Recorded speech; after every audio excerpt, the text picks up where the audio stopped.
The universe is vast and tumultuous, governed by both eternal chaos and the whims of chance. Yet it operates under an unseen plan that eludes the perception of its inhabitants.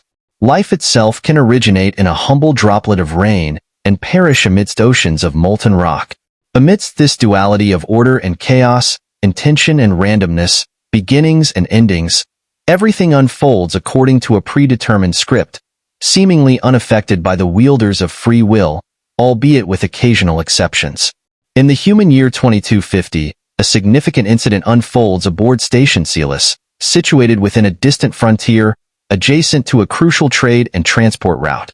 Initially established by a coalition of researchers and politicians from various sovereign entities, the station's primary mission centers around combating the Void Hive menace, aiming to devise effective methods to safeguard the universe.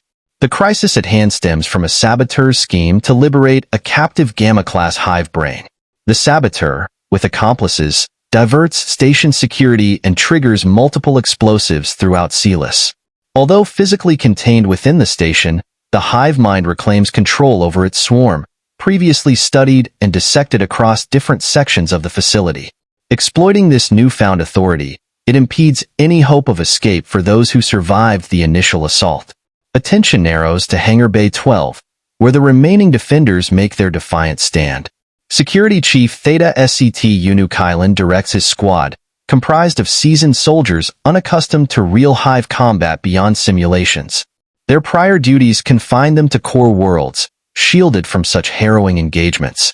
Amidst the chaos, only a handful survive the initial onslaught, fortunate to evade death during the saboteur's devastating strike.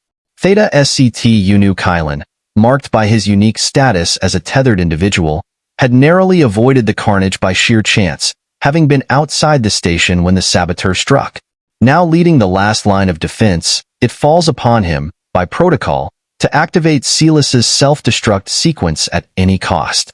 The threat posed by the Gamma-class hive brain must be contained. Its escape is unthinkable, as the knowledge of Celus's clandestine activities must never reach the broader populace. Restless, Theta paces the defensive line, feeling the vestigial wings along his back shift against his armor. His focus sharpens on holding the line against the relentless hive onslaught, ensuring that the self-destruct sequence progresses unimpeded. Amidst the tense standoff, Dr. Alaka SCT Unu, weapon lowered, appeals urgently to Theta. She acknowledges the imminent danger. The hive knows their location and their intent to destroy the station. Yet, escape is not an option. With only one operational shuttle and the hive poised to intercept any attempt to flee, their chances dwindle with each passing moment. Dr. Alaka reveals a small rectangular token, resembling an ancient identity card, which holds the key to the hive's undoing. If the hive breaches their defenses and seizes this token, it could nullify Celus's self-destruct, rendering their sacrifice in vain. The situation in Hangar Bay 12 encapsulates a desperate struggle against an implacable foe, where survival hinges not just on bravery and skill, but on the resolve to uphold a clandestine mission vital to the security of countless lives beyond this isolated outpost in the cosmos. As the tense standoff continued, the options were starkly clear. The sequence needed to be stopped to prevent catastrophe, but allowing it to escape unimpeded wasn't an option either. It could lead to the shuttle's destruction. There was a potential solution. Civilians could evacuate on the shuttle while the team held the line. It was a risky move, but perhaps the only feasible one given the circumstances. The discussion grew heated as roles and responsibilities were debated. The doctor reminded them sharply that understanding the entity's plans was crucial, asserting his own duty in deciphering its intentions. Frustrated, he dismissed any questioning of his expertise in that area, emphasizing the potential damage to the shuttle if it was hindered in any way. The gravity of the situation was underscored by the entity's willingness to sacrifice its drone swarm to prevent the shuttle's escape. Such a move would not only jeopardize their immediate safety, but also trigger an explosion that could prove fatal to everyone present. Moreover, none among them were qualified pilots except for a recruit, whom they relied on to maintain their defensive position alongside her squad until the critical sequence was addressed. Dr. Alaka, visibly displeased, expressed her dissent in her species manner, ruffling her neck feathers and leaving in a huff. Her frustration was palpable, reflecting the tension and stakes of their predicament. Amidst the tension, a voice broke through from nearby crates. It was Bob, the human engineer, injured but still engaging in banter. His condition, initially downplayed as mere soreness, was revealed to be more severe, a fact the doctor emphasized telepathically to both men. Despite Bob's attempt to joke off his injuries, the doctor's concern was evident as he tended to the engineer, urging him to acknowledge the seriousness of his condition. The conversation shifted to Bob's recent display of strength during a critical moment, where he single-handedly held back bulkhead doors long enough for their escape. It was a feat that showcased his physical prowess, albeit at great personal cost. The doctor's concern for Bob's well-being was juxtaposed against his resilience and humor, reflecting the camaraderie and tensions within the group. Their dialogue also revealed insights into the team dynamics and personal connections. They discussed another member, a young recruit with remarkable telekinetic abilities, a crucial asset in their current predicament. Despite her youth, she played a pivotal role, shielded from their conversation but integral to their defensive strategy. As they navigated the complexities of their situation, the imminent threat loomed large. The bulkhead breached, signaling the onslaught they had prepared for. Shots rang out as they attempted to hold the line, each round a measured response to the encroaching threat. The tension was palpable as they fought against overwhelming odds, each moment crucial in determining their fate.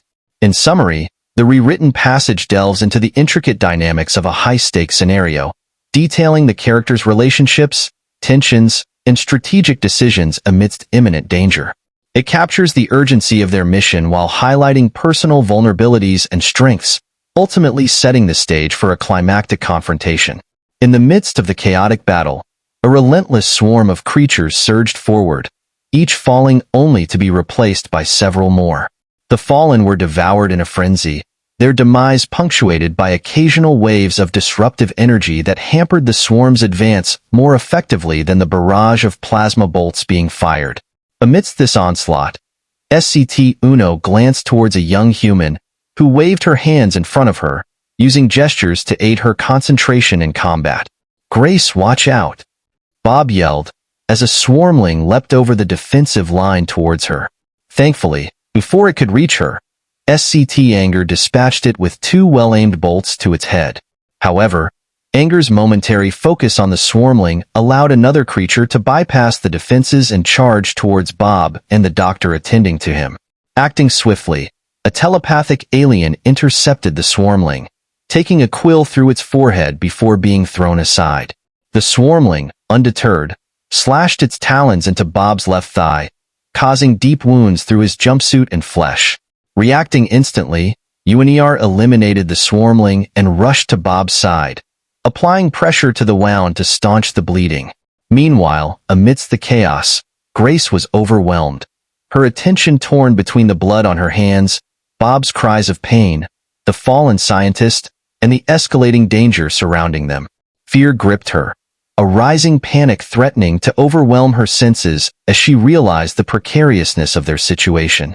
Several more swarmlings breached the defensive line, met with weary soldiers battling exhaustion and injuries. Grace, absorbed in the unfolding crisis, found herself beside Bob, hearing his reassurances amidst the turmoil. "Hey Gracie, it looks worse than it is. I'm fine. You're doing good," Bob comforted her, trying to calm her rising fear. But Grace couldn't shake off the sense of impending doom. She knew they were all in grave danger, despite the attempts to reassure her. Sniffling, she turned back to face the line, where soldiers fought valiantly against the advancing swarm, the sound of distant skittering echoing in her ears, a grim reminder of the relentless enemy they faced. Grace faced an overwhelming psychological hunger in her battle against the swarm. Despite the constant pressure, she steadied herself, mustering every ounce of focus to push the swarm back temporarily. As their encroachment ceased, her attention was caught by UNER's timer approaching 0. Sensing the urgency, she looked to Bob, signaling the squad to retreat. Standing firm while her squad slowly backed towards the awaiting shuttle, Grace saw the scientists already secured inside. With determination, UNER aided Bob, guiding the injured engineer towards safety. Grace remained, refusing to retreat just yet. Fall back to the shuttle. I'll hold them off, Grace shouted over the piercing screeches echoing in her ears. Her jaw clenched, hands reaching out into empty air. The vessels in her eyes dilated, flooding her brain with oxygen as her body pushed beyond its limits. Vessels in her head expanded too, meeting the heightened demand for oxygen, breaking down fats at an alarming rate. The swarm felt the impact firsthand. Swarmlings at the front faltered and dropped, their minds bursting within their skulls. The wave propagated forward, initially slow but gaining momentum. The facility's corridor buckled under the force as Grace's nose began to bleed, her vision dimming. Her consciousness expanded, sensing the Gamma at the heart of the facility. I see you, Grace smiled, her grin bloodied. Why don't you just... From the shuttle's hatch, Bob witnessed the scene unfolding. Grace screamed, unleashing a torrent of psionic energy so intense it distorted the air around her. The pulse ruptured the corridor's hull, creating brief breaches sealed by energy fields. In its wake, the swarm crumbled, transformed into mere putty. None witnessed it, but all felt the psionic cries of pain from the Gamma as it met its end within its chamber. Turning around, Grace was a mess. Blood from her ears, nose, and eyes staining her hair and face. I did it, she sighed with relief, before collapsing to her knees and then forward. Darkness enveloped her like a warm blanket as she slipped into unconsciousness, dreaming of home one last time.